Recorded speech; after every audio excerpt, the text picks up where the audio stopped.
Hey y'all, my name is Jalen and this is Art in Color, a channel where I talk about contemporary artists of color.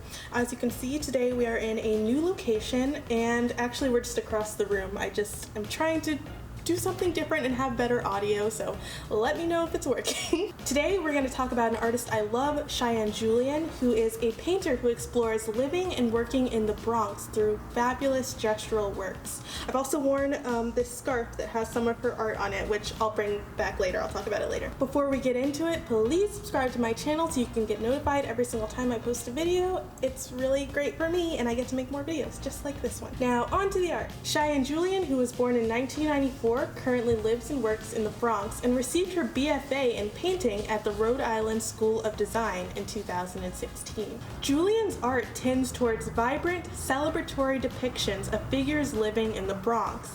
Almost surrealistic, Cheyenne Julien's striking, boldly colored oil paintings often depict satirical black figures with faces contorted into exaggerated, emotionally troubled expressions. Her simultaneously tragic and humorous characters appear frozen, caught either mid-action or in a moment of response.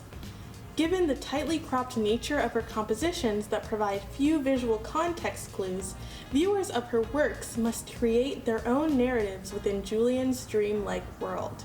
Her figures are primarily seen in either domestic spaces or on the streets of New York, Julien's native home. There is a comfortableness explored in her works that both softens her figures and binds them to the space around them. She notes that as a child she was intrigued by Vermeer's art. She enjoyed his use of light and that he depicted people in their homes, carrying out everyday tasks, which is something that definitely shows up in her work. Julien has also cited environmental racism as essential to understanding her artworks. She's quoted as saying, "As a child, my dad would often take my brother and me to play in the nicer parks of Manhattan. From a young age, I realized that these parks were meant for white children. I quickly learned to find the beauty I longed for in the place where I lived, in the flowers that sprouted through the cracks of the sidewalk. Growing up, there was always a sense of where I did and did not belong. This extended to public parks and even the sidewalks in white neighborhoods." In this conversation, she brings up Lauren Pulido's essential essay, Rethinking Environmental Racism, White Privilege and Urban Development in Southern California, which was written in 2000. The essay argues that racism is not only present in people, but also physically built into the structures of the landscapes we occupy. This comes up often in Julien's work as she depicts people standing out in the neighborhoods of New York. Julien also recently collaborated with the fashion group Ottolinger to create a series of clothing that feature her paintings, which, hello, I have this scarf. It was a gift. Julien was even able to model some of the garments with friends, which speaks to her interest in community and the lived experience of art. One work of Cheyenne Julien's that I would love to discuss is titled Backache.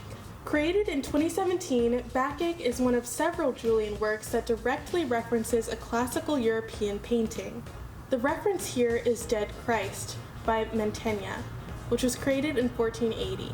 Julien notes in a Juxtaposed magazine interview that the Mantegna came about while thinking of ways to paint her father.